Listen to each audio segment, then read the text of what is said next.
안녕하세요. 부동산 투자법인과 공인중개사 사무소를 운영하고 있는 목동 아빠입니다. 오늘은 목동이 학군만 좋은 게 아닌 그 이유에 대해서 한번 말씀드리려고 합니다. 제가 목동에 관한 댓글들을 읽다 보면 가끔 이런 말씀을 하시는 분이 있으세요. 목동 뭐 학군 좋은 거 인정하는데 좀 서쪽에 치우쳐 있고 그래서 집 매수하기보다는 만약에 학령기 자녀가 있다면 잠시 전세에 살면 되는 거고 그 이유는 나와야 되는 동네 뭐 이렇게 얘기하시는 분들도 있으세요. 하지만 자녀의 학령기를 다 합치면 초등학교 6년, 중학교 3년, 고등학교 3년, 그리고 재수까지 한다면 13년 정도를 머물러야 하는 이유가 있는 그런 곳인데요. 사실 13년 동안 꼭 머물러야 하는 이유가 있는 동네도 굉장히 드물기는 합니다. 그래서 어떻게 보면 뭐 2년, 3년 살고 나오는 동네가 아니라 오랫동안 머물 수밖에 없는 동네, 그렇기 때문에 집값이 높을 수밖에 없는 그런 동네인데요. 하지만 일부 분들은 목동에 대해서 조금 비관적으로 보시는 분도 있으신데요. 제가 생각하기에 목동을 학생과 비유를 해보자면 돋보기 안경을 이렇게 끼고 있고 자기를 잘 꾸미지 않고 공부를 이렇게 열심히 하는 학생이라는 생각이 듭니다. 즉 그 학생이 자신을 꾸미지도 않고 공부를 열심히 하는 모범생이기 때문에 아마 다른 것은 잘하지 못할 거야, 다른 장점은 없을 거라고 선입견을 가지고 얘기할 수도 있는데요. 저는 이렇게 목동에 대해서 선입견을 가지게 된 가장 큰 이유가 목동이 구축이 되었기 때문이라고 생각합니다. 그렇기 때문에 여러 장점이 있음에도 불구하고 그런 장점이 희석되는 그런 느낌이 있습니다. 아까 제가 학생을 비교해서 말씀드린 것처럼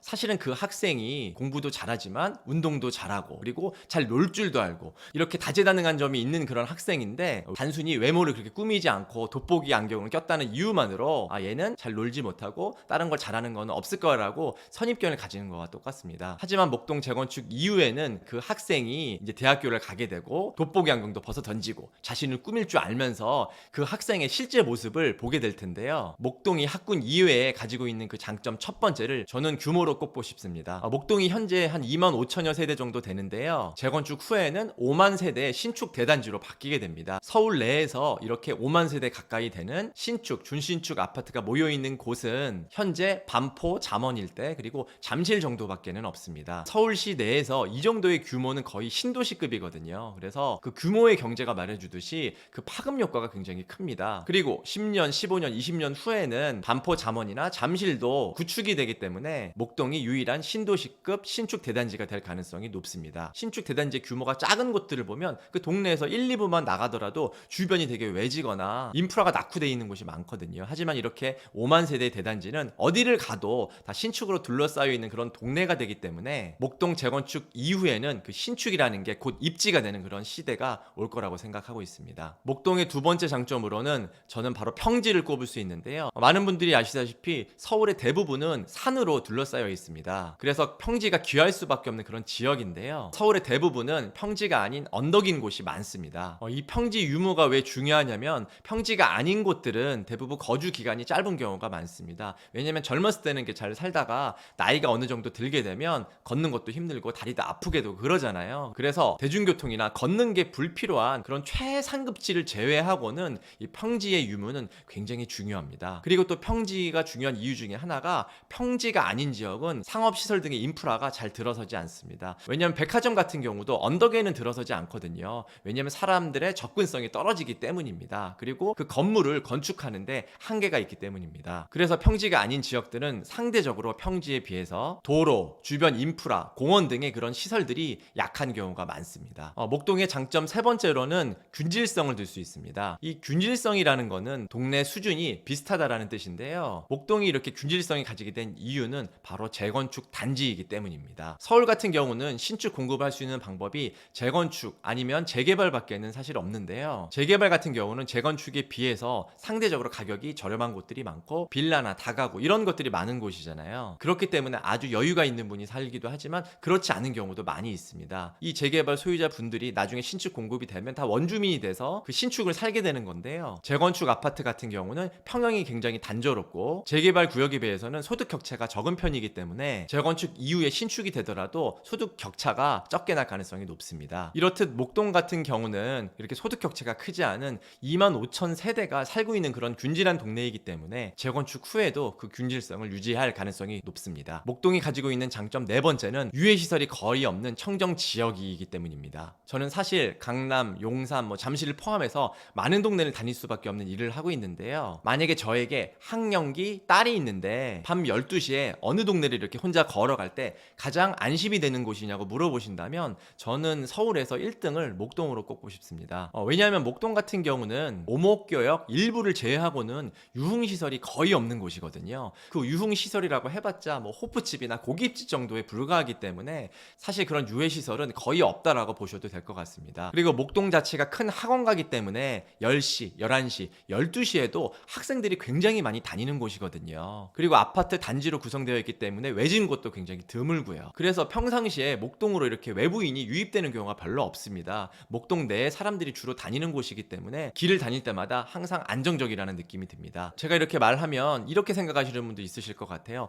아니 대치동도 큰 학군지고 학군이 더 좋은데 거기가 더 안전한 거 아니야? 라고 이제 얘기하시는 분도 있으실 텐데 대치동이 목동보다 학군이 더 좋은 거는 명백한 사실이지만 주거 환경에서는 조금 차이가 납니다. 어떻게 보면 대치동 자체가 서울에서 유흥시설이 가장 많이 모여있는 동네이기도 하잖아요. 선릉역에서 삼성역 그 사이 남쪽이 다 대치동으로 들어가는데 대치동 학원가 주변에는 당연히 이제 학생들도 많이 다니고 늦은 시간까지 사람들이 굉장히 많은 곳인데요. 하지만 거기서 한 블럭만 벗어나면 유흥시설들이 굉장히 많은 그런 블럭이기 때문에 이렇게 학군을 빼고 단순히 주거 안정성으로 본다면 목동이 대치동보다는 훨씬 우위에 있다라고 생각하고 있습니다. 그리고 도로 같은 경우도 목동 같은 경우는 단점으로 지적하시는 분도 있지만 일방 통행이잖아요. 그래서 교통량이 많지가 않고 한 방향으로 흐르기 때문에 사고가 적은 편이고 사람이 다니기에는 굉장히 편리한 구조거든요. 그리고 길도 신도시기 때문에 널찍널찍하고 골목이 좀 적은 편이어서 아이들이 다니기에는 굉장히 좋은 환경인데 하지만 대치동 학원가 같은 경우는 일부를 제외하고는 골목골목에 있는 경우가 많아서 아이들이 스스로 다니기에 안전하다 뭐 이렇게 말씀드리기는 어려울 것 같습니다. 자녀를 키우는 데 있어서 이런 유해시설이 없다라는 게 왜 이렇게 중요한 사실이냐면 유해시설이 많을수록 주변에 이상한 일들이 벌어질 확률이 높습니다.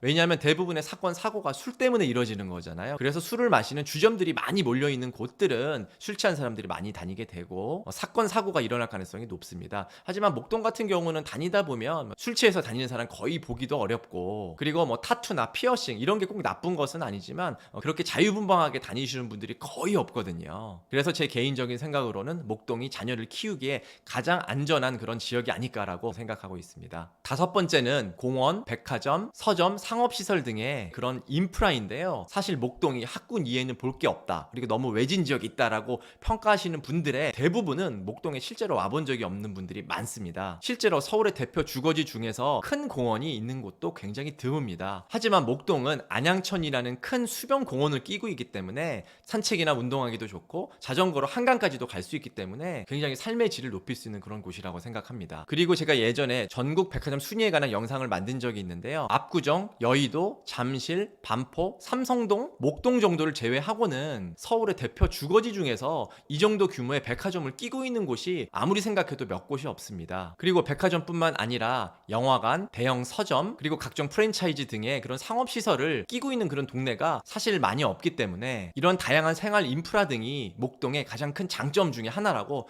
저는 생각하고 있습니다. 그래서 목동을 종합적으로 평가를 해보자면 대한민국의 대표적인 학군지이기도 하면서 5만 세대의 대단지 신축이 들어서는 평지에 균질성이 뛰어난 재건축 단지로서 그리고 인근에 유해시설이 거의 없어서 살기에 안전한 곳 그리고 공원, 백화점, 영화관, 대형 서점 그리고 각종 생활 인프라가 갖춰진 그런 동네라고 저는 생각하고 있습니다. 이런 것들을 다 모으면 한 가지 단어로 압축될 수 있다고 생각하는데요.